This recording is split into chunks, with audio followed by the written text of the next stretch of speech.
بسم الله الرحمن الرحیم.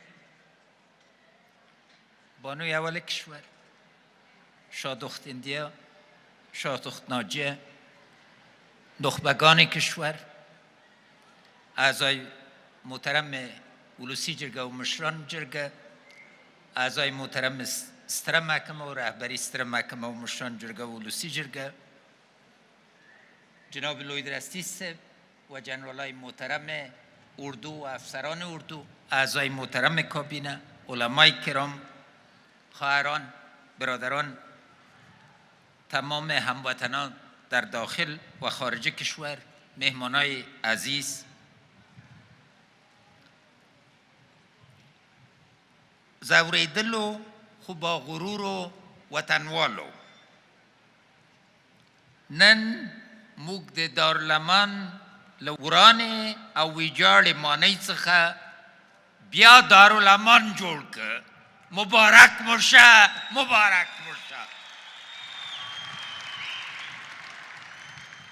په همغه پخواني عظمت سره د دارالمان ماڼۍ بیا راپورته کېدل زموږ د ملت د بیا پورته کېدو سره عجیب شباهت لري.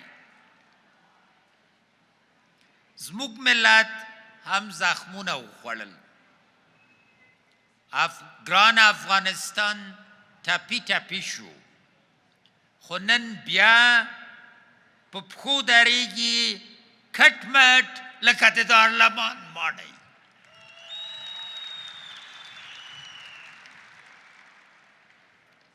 د دارالمان ماڼۍ د کابل د غرونو په منځ کې د سلګونو سمبولونو څخه یو سمبول دی چې زموږ د تاریخ په زړه کې ځای لري. دا ماڼۍ د تاریخ یوه داسې بیلګه ده چې ښیي موږ د دولت خاوندان وو، د عزت او وقار خاوندان وو. د غازی امان الله خان یاد به تازه ساتو او په افتخار به یادو، خو اصلي هدف مو د استقلال یادول او نمانځل دي. هموطنان عزیز، تروریستان توانستند که با ریختاندن خون هموطنان بیگناه ما تجلیل از این روز را به تعویق بیندازند، اما آنان هرگز موفق نخواهند شد تا ما را از مسیر ترقی، تحول، پیشرفت و آزادی خواهی منحرف کنند. ملت عظیم افغانستان با اراده آهنین این مسیر را انتخاب نموده و آن را طی خواهد کرد. به خاطر احترام به خون شهیدان حادثه دلخراش 3 روز گذشته کابل و تمام شهدای راه آزادی کشور چند لحظه سکوت اختیار می کنم. تجلیل از این روز به خاطر مهم است که این روز فرصت است برای تحکیم وحدت ملی، همبستگی ملی و تجدید تعهد برای یک تحول و آینده بهتر. تجلیل از این روز به خاطر مهم است که برای تروریستان و دشمنان افغانستان این پیام را بفرستیم که این ملت عظیم بارها و بارها از خاکستر و ویرانه ها سر بلند کرده و به پیروزی رسیدند. ما به این جد و جهد خود ادامه خواهیم داد. هرگز تسلیم یک اقلیت کوچک که دشمن نهادهای ملی و تاریخی، دشمن آزادی، پیشرفت و ترقی ما هستند نخواهیم شد. این تجلیل از هویت بزرگ ملی ماست که نگذاشته است هیچ یوغ استعمار چه پنهان و چه آشکار بر شانه‌هایش گذاشته شود. دشمنان افغانستان بسیار تلاش کردند که نمادهای تاریخی ما را از بین ببرند. اصلاً هدف از بین بردن عمارت‌ها نبود. هدف اساسی این بود که با تمسخر و ویرانی این عمارت‌ها افغانستان را از تاریخش، از گذشته‌اش، از غرور و وقارش جدا سازند. زیرا یک جامعه تجدید شده از تاریخ و هویت با آسانی نرم می شود و فرمانبردار می شود. اما این تلاش صدها سال است که به ناکامی می انجامد و ما از خاک و خاکستر تهاجم و تجاوز برمیخیزیم.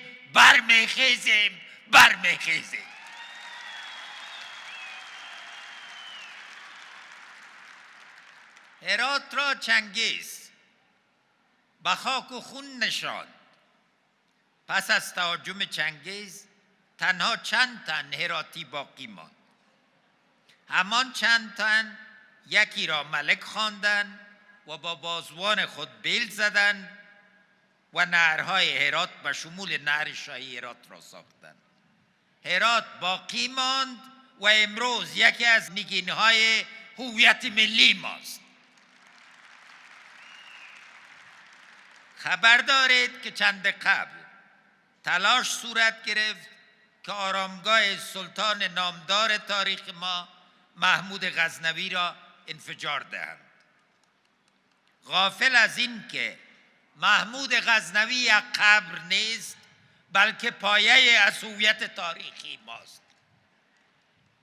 روایت از بودن ما در تاریخ است که در دل هر افغان حک شده است و تا یک قلب هم در افغانستان در تپش است. اسم غزنی و سلطان نامدار تاریخش در تپش‌های قلب ما تکرار می شود. تندیس‌های بودا را با باروت‌های هدیه شده از دشمنان مضطرب و شیطان خوی و حسود این خاک ویران ساختند تا ما را با انفجار از تمدن کهن ما جدا سازند، اما ناکام شدند. بودای ساخته شده از خاک ویران شد، ولی بودایی که نشان میدهد ما هیچگاه بی معرفت و علم نبودیم قابل ویرانی و انفجار نیست. هیچ باروت نمیتواند هویت ملی افغانستان را انفجار دهد. امروز نیز اسم بامیان عجین است. با بودای بامیان و تاریخ کهن این سرزمین که هیچگاه تنها خاک نبوده بلکه علم و معرفت را در دل کوهها و افق وادی‌هایش پرورش داده است. زموږ د ننګرهار او د پکتیا د میرزکې او هډې تاریخي آثار ټول چور کړل او په پنجاب کې په خپلو کورونو کې نندارې ته وړاندې کړل. دوی ځکه دا کار وکړ چې ننګرهار او پکتیا له خپل عظیم تاریخ څخه لرې وساتي او دا دوه ولایتونه د خپل قلمرو برخه وګڼي. نن د ننګرهار ځوانان د خپل هویت او تاریخ څخه په دفاع کې د امنیتي او دفاعي ځواکونو په صفونو کې تر ټولو زیاته قرباني ورکوي. دا قرباني د خپل ملي بیرغ د اوچت ساتلو او ملي وقار لپاره ورکوي. دوی نه غواړي تاریخ بیا چور سي. بلخ بامی، بدخشان، بغلان، تخار، قندوز، سمنگان، جوزجان، فاریاب، بادغیس، غور، فرا، هلمند، زابل، قندار، همه ولایت ما مهد تمدن و جاهای افتخار و ارزشمند افغانستان است. لوی کندار لوی دی خپل غیږ کې خرقه مبارک ته ځای ورکړی دی. کله چې د دین تر نقاب لاندې پر کندهار یرغل وشو، دوی کوښښ وکړ چې لوی او باوقاره کندهار د تفرقې په مرکز بدل کړي. څه وشول؟ ناکام شول. زموږ د ستر او ځوان امپراتور احمدشاه بابا ټاټوبی د تحمل او تاریخي زغم مرکز هم زخمی شو. خو دغه ټاټوبې او هویت څخه د دفاع مینه او محبت د لوی کندهار د احمدشاه بابا او میرویس نیکه د لمسیانو په رگ رگ کې جاری ده. پروان سرسبزتر از گذشته و مستحکمتر از گذشته ایستاده است. این خطه باستان که در طول هزاران سال یا متن تمدنها بوده یا مسیر آن خواستند به سرزمین سوخته تبدیل نمایند. نتوانستند و نخواهند توانست. پروان مانند پروانه افسانه‌ای باز از خاکستر بلند شد و پرواز کرد. این قصه دراز است. این روایت با جذبه است اما دردناک. پس امروز افتتاح قصر دارالرمان این نیست که ملت فقیر ما به کاخ نیاز دارد. نه، این به خاطر است که نشان بدهیم هر قدر فقیر شویم هویت فروش نیستیم. هر قدر گرسنه بمانیم تسلیم نمیشویم. با بازوان خود هم همت هم هویت خود را حفظ میکنیم و استحکام میبخشیم.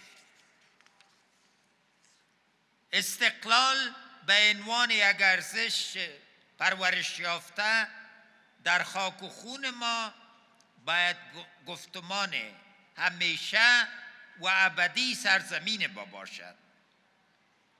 دارالرمان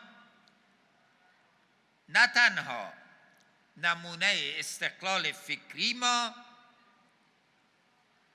در پاسداری استقلال سیاسی ما و نهاد آزادی و خود استقلالی ما هم خواهد بود.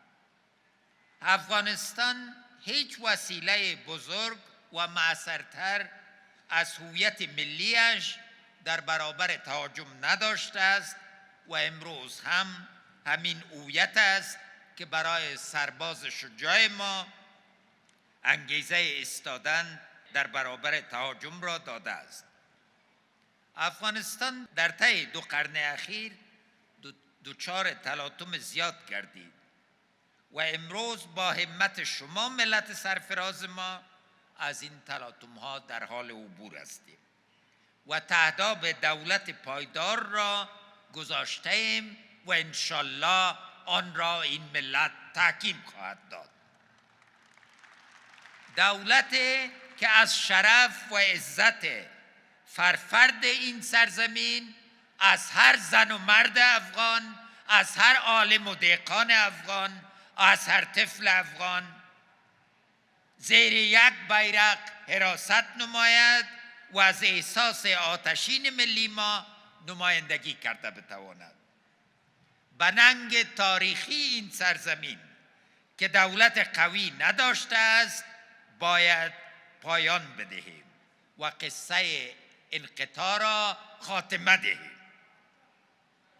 ملت شرافتمند افغانستان، جمهوریت اساره است از هر چیز که ما با آن باور داریم.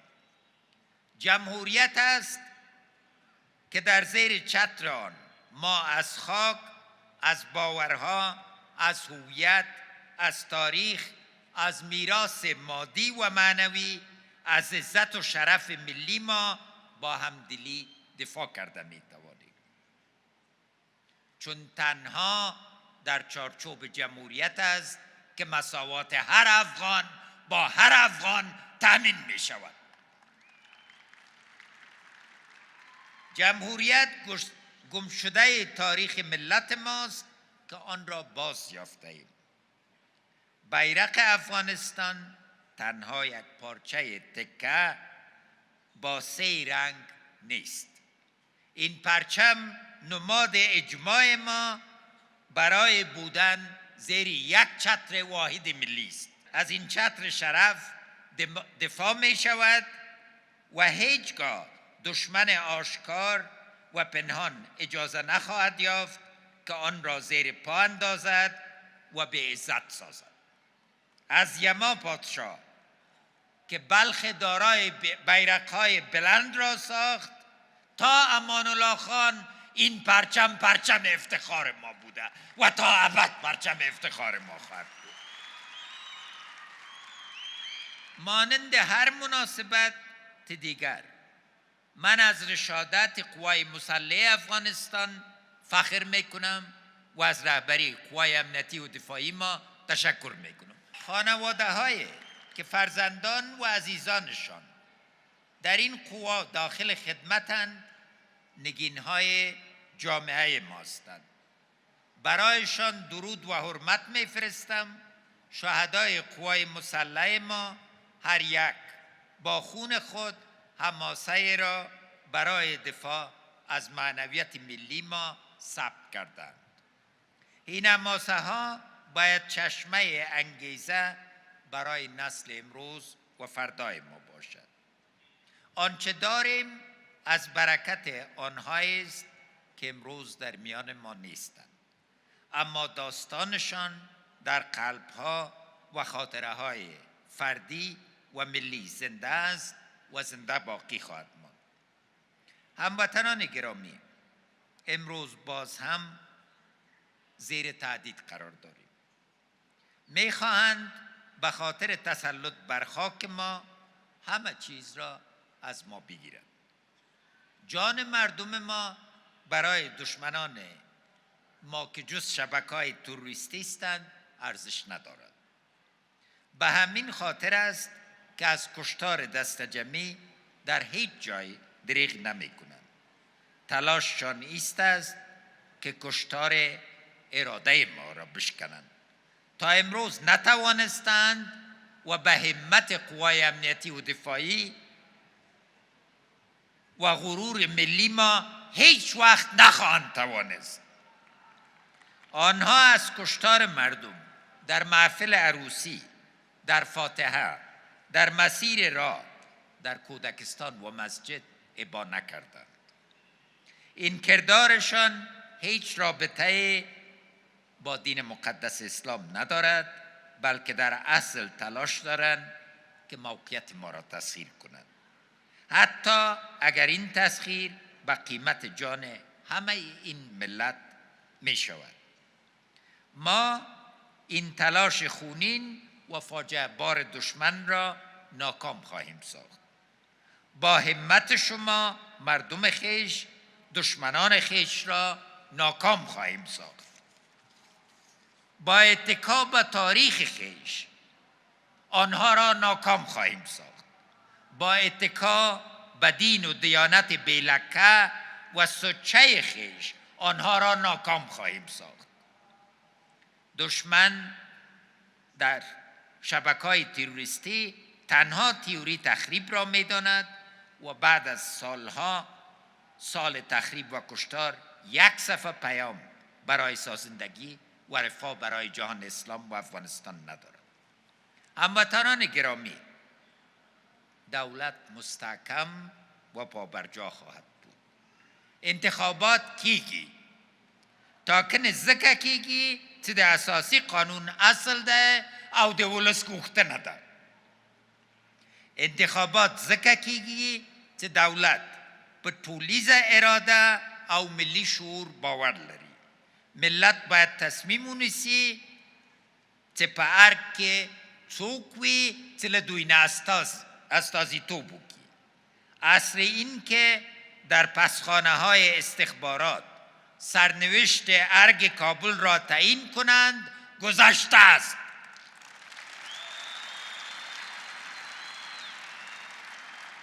مبارزین راه استقلال، مجاهدین عزیز که در برابر قشون سرخ ایستادند، همه به خاطر همین ارمان سرهای خود را در کف گرفتند که ملت سرنوشتش را خودش تعیین کند. ما با خون آزادی خواهان و مجاهدین عزیز خویش هیچگاه تمسخر نخواهیم کرد و ارمان معنوی آنها را گرامی خواهیم داشت. مطمئن باشید. ما صلح می آوریم. من افتخار دارم که بانی پروسه صلح هستم. ما صلح می آوریم که در آن وقار ما تحکیم یابد. ما صلح می آوریم که در آن ملت ما بی صدا و گنگه نشود. موږ داسې سوله راولو چې زموږ جنکۍ پرته له ډارو ښوونځیو ته لاړ سي او موږ پر افتخار خویندې په دولت، اقتصاد او ټولنې کې عظیم مشارکت ولري. موږ داسې سوله راولو چې ټول افغانان د همدغه درې رنګه بیرغ لاندې اوسي. موږ داسې سوله راولو چې د افغانان د بېوطني او اجباري کډوالۍ څخه مخنیوی وسي او کډوال بیرته په عزت او احترام وطن ته راسي. ما صلح می‌آوریم با نیروی جوان ما در ساختن وطن مصروف باشد، نه در بلند ساختن عمارت‌های دیگران. ما صلح می‌آوریم که دسترخوان افغان ما با محصولات خود ما پر شود. ما صلح می‌آوریم که اقوام افغانستان مانند گل‌های یک باغ در یک باغ به اسم افغانستان موجب صفا و زیبایی باشد. ما صلح می‌آوریم که در آن تمام زبان‌های رایج در کشور ما مانند دوره‌های دور و دوران تاریخ ما موجب شکوفایی ما باشد، نه موجب اختلاف. در این سرزمین جلال الدین رومی تولد شده است. در این سرزمین سالها قبل از فردوسی شاهنامه ها سروده شده است. شاهنامه مالک و مثنوی ملکیت معنوی ملت افغانستان است. ما نمیگذاریم که صلح ربط ما را با مثنوی و شاهنامه قطع کند. ما صلح می آوریم که از عظمت غوری ها، غزنوی، ابدالی ها تا امروز نمایندگی و حراست کند. ما به هیچ نیروی اجازه بارود گذاشتن در تعداب هویت زیبای تاریخی خویش را نمی دهیم. دارالامان تنها عمارت باز و پای ایستاده نیست. در هر ولایت افغانستان نمادهای تاریخی ما یا بازسازی شدند یا می شوند و در سالهای آینده انشالله تعالی این ملت این سلسله را دوامدار خواهد. واحد عملیاتی اسم اداره است که این کارهای بزرگ را انجام می دهد، اما در حقیقت اسم اصلی اداره‌ای که این کارها را می کند اراده ملی و دولتی ماست. آنهایی که فکر می کردند ما نمی توانیم و سالهای سال را در تردید گذاشتند، امروز دوباره فکر کنند که آیا سر اراده ملت افغانستان شک داشته می باشند که در 18 ماه قصر مثل دارمان دوباره احیا می کنند. این قصر را که فکر می شد با مصرف 200 میلیون دلار بازسازی خواهد شد، تنها با حدود 10 میلیون دلار بازسازی کرد. دلیل این که قیمت پایین آمد و کیفیت نهایت بالاست بسیار واضح و ساده است. ما تنها با دستهای ما کار نکردیم. اینجا از احساس، از ایمان، از هویت، از تاریخ و از هرچی اسمش معنویت است یک جا کار گرفتیم تا ثابت سازیم ظرفیت افغانی تخیل نیست بلکه یک واقعیت است. از واحد عملیاتی خاصتاً از جناب وفی امین و عطاش صاحب از جهت ابوالوطنشان سپاس می نمایم. تشکر جناب امین صاحب، جناب عطاش صاحب. امروز مدال غازی امان الله خان به جناب امین صاحب داده شد و مدال غازی وزیر محمد اکبر خان به عطاش صاحب. مبارکتان باشد. ملت شرافتمند افغانستان، اضطراب را به خود را ندهید. صلح می آید، انتخابات صورت می گیرد. نه ما به سالهای دکتر نجیب الله برمیگردیم و نه سالهای حکومت مجاهدین. هرگز نه، هرگز نه. دشمنان ما به این ملت تمکین کرده صلح خواهند کرد، ورنه با اراده آهنین ما مصادف خواهند. دارالامان و دارالامان‌های دیگر هیچگاه زیر پای ملیشه ها تخریب نخواهد شد. هیچگاه. ما تعداد خودکفایی را گذاشته ایم. افغانستان قرار است حیثیت دیرینه‌اش را به عنوان نقطه وصل منطقه و نقطه آشتی فرهنگ‌ها به دست دارد. انشاءالله این کار شدنی است و شما آثار و علائم پیشرفت را با وضاحت می‌بینید. ما به این جد و جهد خود دوام خواهید داد تا صلح با عزت و پایدار را به دست آورد. افغان ولس دغه تجربو ته په کتو نه غواړي شاته لاړ شي. ولس هوښیار دی او بیا په اوازو او دسیسو نه غولېږي او د افغانستان د اسلامي جمهوریت تر چتر لاندې ژوند او سوله غواړي. سوله راتلونکې ده. د سولې د راتلو دپاره موږ کلکه اراده لرو. دا موږ وو چې د افغانستان سوله مو په یو ملي، منطقوي او بین المللي بحث بدله کړه. موږ د یو باعزته سولې لپاره ټول شرایط آماده کړي دي. دا مو په عمل کې ثابته کړې ده. دا اوس چې د سولې په هکله د امریکا او طالبانو ترمنځ کومې خبرې روانې دي، موږ دا هر څه څارو، خو په دې اړه موږ ځکه خاموشه یو چې تر اوسه پورې د افغانستان د اسلامي جمهوریت او طالبانو ترمنځ مخامخ مذاکرات نه دي پیل شوي. کله چې امریکا او طالبان یو تفاهم ته سره را ورسیږي او زموږ او طالبانو ترمنځ مذاکرات پیل شي، موږ به د دغه پروسې ټول جزئیات له ملت سره شریکوو. سوله لکه غل د شپې نه راځي، په رڼا ورځ راځي او د ملت په خوښه راځي. د ملت استازیتوب څوک کولی شي؟ یو منتخب حکومت. یو منتخب حکومت یوازې په انتخاباتو راتللی شي. انتخابات به کیږي او د جمهوریت د بقا لپاره شفاف انتخابات ډیر مهم دي. د شفافو انتخاباتو د ترسره کولو لپاره بې سابقې چمتووالی نیول شوی دی. د انتخاباتو کمیسیون د وروستیو تخنیکي اقداماتو څخه خبر شوم.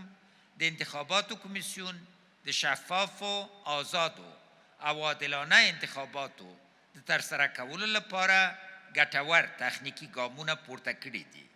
هیله ده د کمیسیون مسئولین په دې اړه ملت سره نور جزئیات هم شریک دي، تر څو ملت مطمئن شي چې د دوی رایه د دوی سرنوشت ټاکلي او راتلونکي زعامت یوازې او یوازې د دوی په رایه ټاکل کیدی شي. در اخیر میخواهم از کمیسیون برگزاری انتخابات، قطالیس و تمام همکارایشان که صدها برنامه را در سرتاسر کشور اجرا نمودند ابراز امتنان کنم. 5 سال بود که منتظر یک شاباس بودم. امروز از شادختیندیا تشکر میکنم که شاباسی دادیم.